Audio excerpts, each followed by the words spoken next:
Gloire à Jésus. Gloire à Jésus. Nous rendons grâce à Dieu parce que nous sommes ici dans ce beau merveilleux temple de l'Assemblée de Dieu d'Agamé. Et Dieu nous fait l'honneur et la grâce de recevoir le pasteur titulaire, le pasteur Hébert Diaye et l'animateur principal que Dieu s'est choisi pour cette émission au SP. Alors, avec la cabine, nous recevons ce générique qui nous réveille chaque matin.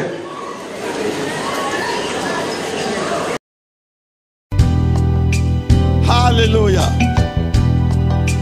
On se lève et sous vos acclamations, s'il vous plaît, sous vos acclamations, nous recevons par son bras puissant. À nous la force, Monsieur l'animateur, la joie du Seigneur. et le mission, À nous la puissance, public par son bras de puissant. cette émission qui vous réveille Faisons chaque matin. monter, parfum de louange. Faisons monter notre adoration. Faisons monter, parfum de louange. Faisons monter notre adoration. Je suis venu dire à quelqu'un, le temps de ta mort n'est pas encore arrivé. Ceux qui ont programmé ta mort seront dans la confusion. Parce que le Dieu que nous prions, il est le Dieu vivant. Il s'appelle El-Haï. Il appelle à l'existence les choses qui ne sont pas comme s'ils existaient. Je suis venu dire à quelqu'un, fini le temps de pleurs. Dis à ton voisin, le temps de pleurs est fini. C'est maintenant le temps de la réjouissance. Le temps de l'humiliation est fini. C'est le temps maintenant de la gloire. Parce que Dieu dit de la poussière, il retire le pauvre. Du fumier, il relève l'indigent pour te faire asseoir avec les grands de ce monde. Le temps est arrivé où l'Éternel va te faire asseoir avec les ministres. Le temps est arrivé où l'Éternel va te faire asseoir avec les préfets, avec les ambassadeurs, parce que tu es le fils du roi des rois. Tu es la fille du roi des rois. Le temps viendra où le temps de ton célibat passe. Alléluia. Que le nom du Seigneur soit béni. Oh, que Dieu vous bénisse pour votre fidélité. Que Dieu vous bénisse pour votre fidélité à Fréquente Vie. Que Dieu vous bénisse pour votre fidélité à OSB. Je salue tous ceux qui nous suivent d'Abidjan. Je salue tous ceux qui nous suivent en France, aux États-Unis. Tous ceux qui nous suivent en Italie. Tous ceux qui nous suivent à Dubaï. Partout. Que la Bible est claire. Dans son palais, tout s'écrit gloire. Aujourd'hui, c'est le jour de la restauration. Tout ce qui était mort va ressusciter. Tes finances vont ressusciter. Ton foyer va ressusciter. Ton mariage va ressusciter. Ton travail va ressusciter. Parce que notre Dieu, il est la résurrection et la vie. Amen. Que Dieu vous bénisse. Vous savez, je vais vous dire une chose. Il faut dire à quelqu'un, Satan est vaincu. Il a voulu boycotter cette rencontre. Nous avons donné l'argent des chaises.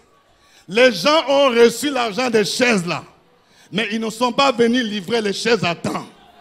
Mais Dieu nous a donné la sagesse. Il nous dit, bon, comme vous avez eu l'argent, vous n'êtes pas venus livrer les chaises à temps, Dieu nous a donné d'autres solutions. Dites à Satan, il est vaincu.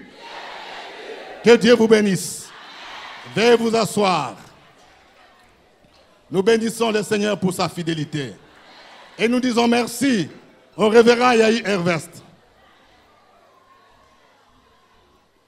La radio Fréquence Vie et l'église des Assemblées de Dieu sont des jumeaux inséparables. Alléluia! Les vivants, c'est celui qui te loue. Que quelqu'un dise, les vivants, c'est celui qui te loue. Notre thème est tiré de Ésaïe 38. Lisons Ésaïe chapitre 38, versets 18 à 20.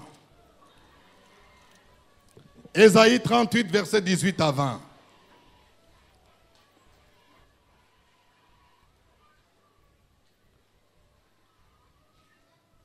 Nous lisons la parole de Dieu. Ce n'est pas le séjour des morts qui te loue. Ce n'est pas la mort qui te célèbre. Ceux qui sont descendus dans la fosse n'espèrent plus en ta fidélité. Les vivants, c'est celui-là qui te loue comme moi aujourd'hui. Le Père fait connaître à ses enfants ta fidélité. L'Éternel m'a sauvé. Nous ferons résonner les cordes de nos instruments tous les jours de notre vie dans la maison de l'Éternel. Amen. Je veux dire à quelqu'un qui a demeuré longtemps dans des cimetières, ton esprit, ta vie est spirituellement dans un cimetière. Ta vie est quelque part où tu ressembles à un mort, où le diable a programmé ta mort, où le diable a dit que tu ne finiras pas l'année 2014. Mais je suis venu te dire que le Dieu que nous prions a déprogrammé ce que ton ennemi a programmé. Il est le Dieu qui change la malédiction en bénédiction. La Bible déclare que Dieu donne la vie aux morts et il appelle à l'existence des choses qui ne sont point comme si elles étaient. Il est le Dieu qui brise les liens de la mort. Je suis venu dire à quelqu'un, peut-être que tu es enterré spirituellement dans un cimetière. Aujourd'hui, c'est le jour de ta résurrection. Aujourd'hui, l'Éternel te dit, tu dois sortir de ce cachot. Parce que le Dieu que nous louons, c'est un Dieu vivant. Ce n'est pas dans le séjour des morts que tu vas louer l'Éternel. Le diable croyait que tu allais mourir, mais ce n'est pas dans le séjour des morts. Dieu t'a gardé en vie, Dieu t'a protégé. Je sais que parmi vous, il y a quelqu'un qui a fait un accident mortel, qui a été programmé, mais l'ennemi n'a pas compris comment tu es sorti de cet accident. Il y a des gens parmi vous, oui, tu es entré dans le coma. Ta fille est entrée dans le coma, mais l'Éternel, le Dieu de compassion, il lui a fait la réanimation par la puissance du Saint-Esprit. Il lui a donné la vie. C'est pourquoi aujourd'hui, nous sommes là pour dire, les vivants, c'est celui-là qui te loue. Nous sommes vivants parce que nous avons reçu Jésus-Christ comme Seigneur et Sauveur. Avant de connaître Jésus, nous étions des cadavres. Nous étions morts spirituellement. La Bible déclare que nous devons rendre grâce à Dieu qui nous a jugés capables, qui nous a transportés de son royaume, de son Fils, de son amour. Il nous a délivrés de la puissance des ténèbres. Lorsque tu connais Jésus, c'est là où tu es en vie. Tu es vivant d'abord spirituellement. Mais le Seigneur veut aussi te donner la vie physique. Nous sommes là pour lui dire merci. Voici un roi, le roi Ézéchias. Quelqu'un dit le roi Ézéchias. La Bible dit que Ézéchias était malade. Une maladie qui était déclarée comme incurable. Et Dieu envoie le prophète Ésaïe dire à Ézéchias, dit que tu n'as qu'à commencer à faire ton testament. Parce que tu vas mourir. Je vais dire à une vieille, peut-être que le médecin t'a dit que tu ne vas même pas finir 2 ans. Mais j'aimerais dire que le médecin, il n'est qu'un homme. Dieu n'a pas encore dit le dernier mot.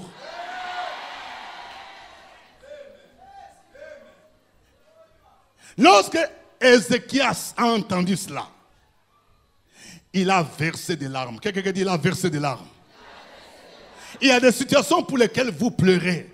Je suis venu dire à quelqu'un, tu as pleuré pendant longtemps. Tu as versé des larmes parce que ta femme t'a fui. Parce que tu as perdu ton emploi. Tes enfants même ne t'obéissent plus. Les gens du quartier, ils se moquent de toi. Tu pleures. Mais je suis venu te dire que le temps de ta restauration est arrivé. Il y a un temps pour pleurer, mais il y a un temps pour se réjouir. La Bible dit que Ézéchias s'est humilié. Vous savez, n'ayez pas peur même quand un prophète te dit que Dieu m'a dit que tu vas faire accident. Il ne faut pas avoir peur de telles prophéties. Parce que ce Dieu-là, c'est un Dieu qui écoute la prière. Il peut changer le sort. Même ce qu'un prophète a déclaré sur ta vie, le Dieu Tout-Puissant est capable de changer. Le même Dieu qui a dit à Ézéchias que tu vas mourir. Mais lorsque Ézéchias a entendu ça, il s'est humilié. Tout un roi. Je vais dire à quelqu'un, tu dois t'humilier. La Bible dit, humilie-toi devant la puissante main de Dieu et il t'élèvera. Il y a des situations pour lesquelles la médecine moderne n'a pas de solution. Tu peux aller à New York. Tu peux aller en Suisse. Tu peux aller à Paris. Tu peux aller à Washington. Mais la guérison se trouve en Jésus-Christ. Tant que Jésus est là, même si tu es à Yopougon, même si tu es, je ne sais pas, à Bobo, tu es à Benjeville, la puissance de Dieu viendra et va te donner la guérison. Ézéchias, il a compris que le Dieu que nous prions, c'est un Dieu compatissant. Quelqu'un dit compatissant. C'est-à-dire, c'est un Dieu qui ne veut pas te voir souffrir. Je suis venu dire à une jeune dame, ça fait longtemps que tu priais pour ton mariage. Tu as pleuré, tu as pleuré. Le Seigneur me dit, il vient essuyer tes larmes. L'année qui viendra, les gens seront étonnés. Lorsqu'on va célébrer ton mariage, l'année qui vient, les gens seront étonnés. Lorsqu'il y a un chauffeur qui va conduire la limousine, on va te conduire dans un salon de coiffure où on va te maquiller, où tu vas entrer dans une belle maison. Parce que le Seigneur dit, j'ai vu tes larmes, tu as pleuré pendant longtemps pour ton mariage. J'ai écouté, je décide de changer maintenant les choses. Lorsque Dieu a entendu la prière d'Ézéchias, écoutez ce qu'Ézéchias a dit. Ézéchias, il a versé des larmes. Il a dit à l'Éternel, souviens-toi que j'ai marché devant ta face avec fidélité et intégrité. Quelqu'un dit fidélité et intégrité. Pour que Dieu change ton sort, pour que Dieu essuie tes larmes, il y a deux choses importantes. Il y a la fidélité. Quelqu'un dit fidélité. La fidélité à Dieu. Cela veut dire que tu crains le Seigneur. La fidélité à Dieu, cela veut dire que lorsque tu prends un engagement, tu l'accomplis. Oh, je suis venu dire à quelqu'un, ça fait combien de temps tu as pris l'engagement de soutenir même la radio? Tu viens entrer dans 2015 avec dette. Dis à quelqu'un, ce n'est pas bon. Quelqu'un dit la fidélité. La fidélité dans le ministère. Lorsque tu marches avec le Seigneur, sois fidèle. Sois fidèle à Dieu. Dans la manière de lui donner ta dîme, tes offrandes, dans la façon de le servir, le Seigneur te dit, sois fidèle. Celui qui est fidèle dans de petites choses, Dieu lui confiera de grandes choses. Ézéchias était ce genre de personne fidèle. La fidélité dans ta responsabilité. Là où tout le monde marche dans la magouille.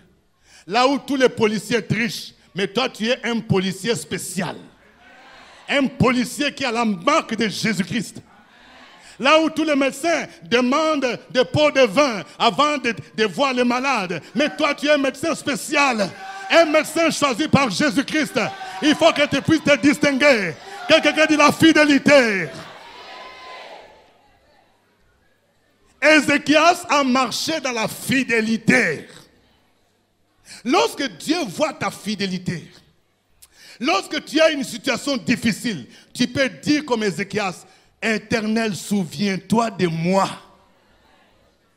J'ai marché dans la fidélité. J'ai pris carte ami de fréquence vie depuis 2005. Éternel, je n'ai jamais manqué un mois. J'ai toujours soutenu ton œuvre. Et quand Dieu vérifie, il va dire, c'est vrai. Mais pour d'autres personnes là, quand tu dis, souviens-toi de moi, Dieu va te regarder, il va dire, je vais me souvenir de quoi même. Il regarde ce que tu n'as rien fait. Ce que tu as fait, tu l'as fatigué seulement avec tes péchés. Est-ce que ça c'est bien? Quelqu'un dit, ce n'est pas bien.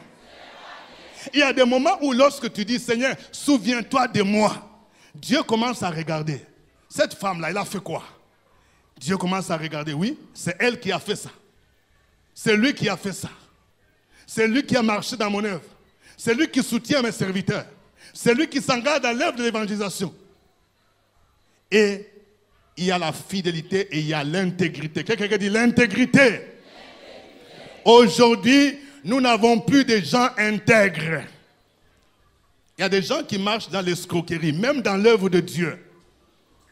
Aujourd'hui, c'est tout le monde qui dit que je suis pasteur. Écoutez, on ne devient pas pasteur, on ne devient pas prophétesse pour commencer à escroquer l'argent. Quelles sont ces prophéties qui ne font que dire que Dieu m'a révélé que c'est toi qui achèteras ma voiture? Regardez les prophètes de l'ancien temps, comme les Ésaïe. C'était des gens qui venaient aussi dire le péché.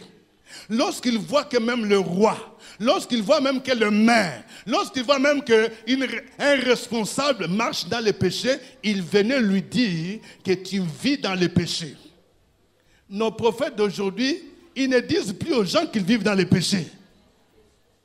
Nous devons être équilibrés. Quelqu'un dit équilibrés. Nous avons besoin de gens qui marchent dans l'intégrité. Il faut que ceux qui prient à OSB soient des chrétiens intègres. Des gens qui craignent Dieu. Dieu bénit, mais il ne bénit pas dans le péché. Tu cherches mariage, c'est bien. Mais entre-temps, copain avec qui tu sors là, tu ne veux pas le laisser. Est-ce que c'est bon? Tu cherches enfantement. Entre-temps, tu trompes ton mari. Tu es en train de sortir avec ton patron. Tu es en train de sortir avec ce jeune, tu dis que c'est mon cousin. Est-ce que tu penses que l'Éternel ne voit pas cela? Je suis venu à dire à quelqu'un, l'Éternel te dit, abandonne cette voie. Parce que moi, je connais des projets que j'ai formés pour toi. Projets de paix et non de malheur.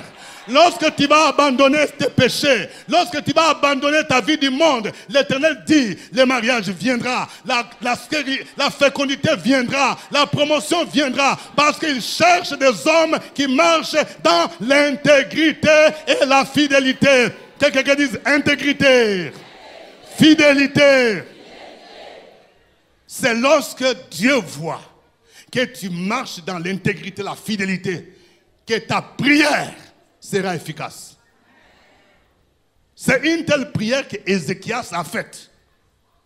Et lorsque Dieu s'est souvenu d'Ézéchias, il a dit non, non, je vais changer la décision. Tu ne vas plus mourir. Dieu a ajouté 15 années à la vie d'Ézéchias. Je suis venu dire à quelqu'un qui a fait AVC, tu es en train de faire kiné, et ton kiné t'a dit que ce n'est pas évident que ta main puisse encore fonctionner. Ce n'est pas encore évident que tes pieds puissent fonctionner. Je déclare que la puissance de la résurrection est en train de te toucher maintenant. Je déclare que la puissance de Dieu te visite. Et il est capable de ranimer ta main pour que ta main commence à bouger. Parce qu'il est le Dieu qui a dit les ossements déchangés reprendront vie. Il est le Dieu tout-puissant. Et je sais que parmi vous, il y a des gens qui ont prié avec nous. Il y a des gens dont les Jéricons sont tombés. Il y a des gens dont les années qu'on remplacé, qu'on dévorait la sauterelle ont été remplacées. Et nous sommes là pour dire merci au Seigneur pour ce qu'il a fait. Notre Dieu, c'est un Dieu qui écoute la prière. Vous savez, le roi Ézéchias avait plusieurs problèmes. Non seulement qu'il était malade, mais il n'avait pas encore d'enfant. Il n'avait pas encore d'héritier. Je suis venu dire à quelqu'un, tu as déjà dépassé la quarantaine. Et on te demande, à quand le bébé? Il faut dire le bébé viendra. Il faut dire le bébé viendra. Et pour que les bébés viennent, il faut que les mariages viennent. Est-ce que tu as compris? Méfie-toi de ce monsieur qui veut te donner bébé avant mariage. Qui t'a dit que bébé vient avant mariage? Si quelqu'un te demande bébé avant mariage, il est suspect. Quelqu'un dit il est suspect. Les bénédictions de Dieu viennent en package. C'est-à-dire quand il veut restaurer ta vie, il vient d'abord, il restaure ton mariage et puis il restaure maintenant l'enfantement. Dis le bébé viendra. Même si on a découvert fibrome, ton cas n'est pas plus grand que le cas de Sarah qui a dépassé la ménopause plus. Il est le Dieu de la résurrection. S'il est le Dieu qui pouvait prolonger le nombre d'années d'Ézéchias, il peut prolonger également ta vie. Je suis venu dire à quelqu'un, ton stage a pris fin et tu as peur. Ou ton contrat a pris fin.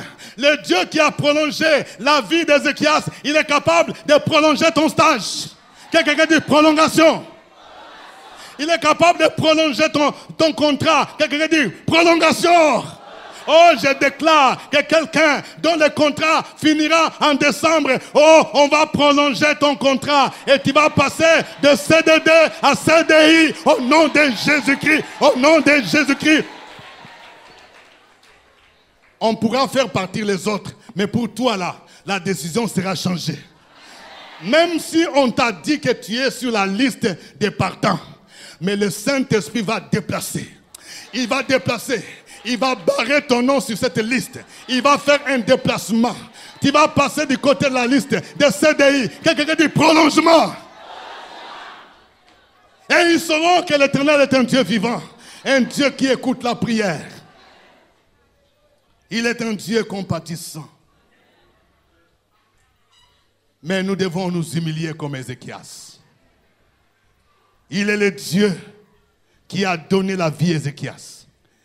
Et lorsque Ézéchias a reçu la guérison, il a dit le temps de pleurer est passé. C'est maintenant le temps de louange. Je suis venu dire à quelqu'un, le temps de pleurs est passé. C'est maintenant le temps de louange. Le temps de pleurs est passé. Le temps de pleurs est passé.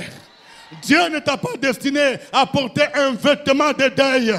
Oh, je suis venu dire à quelqu'un qui porte des habits noirs, tu portes toujours des foulards noirs, il faut que tu changes ton habillement. Il faut maintenant que tu portes des vêtements de gloire. On t'a imposé un vêtement de mort, un vêtement de deuil. Mais l'Éternel te dit, finis le temps de deuil. Maintenant, tu vas commencer le temps de gloire, le temps de réjouissance. Parce que moi, j'ai entendu ta prière. J'ai vu tes larmes. Je suis venu changer ta situation. Je suis venu changer ta misère en gloire. Ézéchias a dit, fini les pleurs. Parce que le Dieu que j'ai pris est un Dieu vivant. Il a commencé à chanter pour l'Éternel. Il a commencé à louer l'Éternel. Et il a dit, les vivants, c'est celui qui loue l'Éternel comme moi aujourd'hui. Et je suis venu demander à quelqu'un, si tu es vivant, si Dieu t'a protégé, si Dieu t'a gardé, si Dieu t'a béni, aujourd'hui, au SB d'Action de Grâce, c'est un jour où tu dois louer l'Éternel. Un jour tu vas le célébrer. Un jour tu vas danser pour lui. Parce qu'il t'a protégé, parce qu'il t'a gardé. Il a annulé l'acte de condamnation qui a été rédigé contre toi. Si Dieu a changé le décret que lui-même a signé de mort, ce n'est pas le décret des sorciers qui ne peut pas changer. Ce n'est pas le sort qu'on a jeté sur ta vie que Dieu ne peut pas changer. La Bible déclare que sur la croix de Golgotha, Jésus a déchiré l'acte dont les ordonnances te condamnaient. On a signé un décret de mort de tes affaires. On a signé un décret de mort de ton foyer. Parce qu'il y a une jeune fille qui t'a ravi ton mari. Ça fait plus de 10 ans. Je déclare que le pouvoir de Satan est brisé maintenant. Je déclare que l'Éternel maintenant veut restaurer ton mariage dans le nom de Jésus-Christ. Dans le nom de Jésus-Christ. Le mur de séparation qui a été dressé pour te séparer avec ton mari est brisé maintenant. Est brisé. La Bible déclare que Jésus a renversé le mur de séparation, l'inimitié. Et tu vas commencer à célébrer l'Éternel. Afin que l'on sache que c'est un Dieu vivant. Quelqu'un qui dit, le vivant. Le vivant. C'est celui-là qui est lourd. Comme moi aujourd'hui. Oh, lève-toi là où tu es. Lève-toi là où tu es. Je voudrais entendre quelqu'un dire à haute voix, le vivant. Le vivant. C'est celui-là qui est lourd. Comme moi. Aujourd'hui. Aujourd'hui. Le vivant. C'est moi. Dieu m'a délivré de l'esprit de mort. Dieu a délivré ma famille de l'esprit de mort. Je refuse de demeurer dans le cimetière. Je refuse de demeurer dans le deuil. Je refuse de porter l'habit de deuil. Au nom de Jésus, au nom de Jésus, je sors du tombeau. Au nom de Jésus, je sors mes bénédictions du tombeau. Au nom de Jésus, je sors mon mariage du tombeau. Au nom de Jésus, je sors mes finances du tombeau. Au nom de Jésus, je sors mes enfants du tombeau. Au nom de Jésus, au nom de Jésus,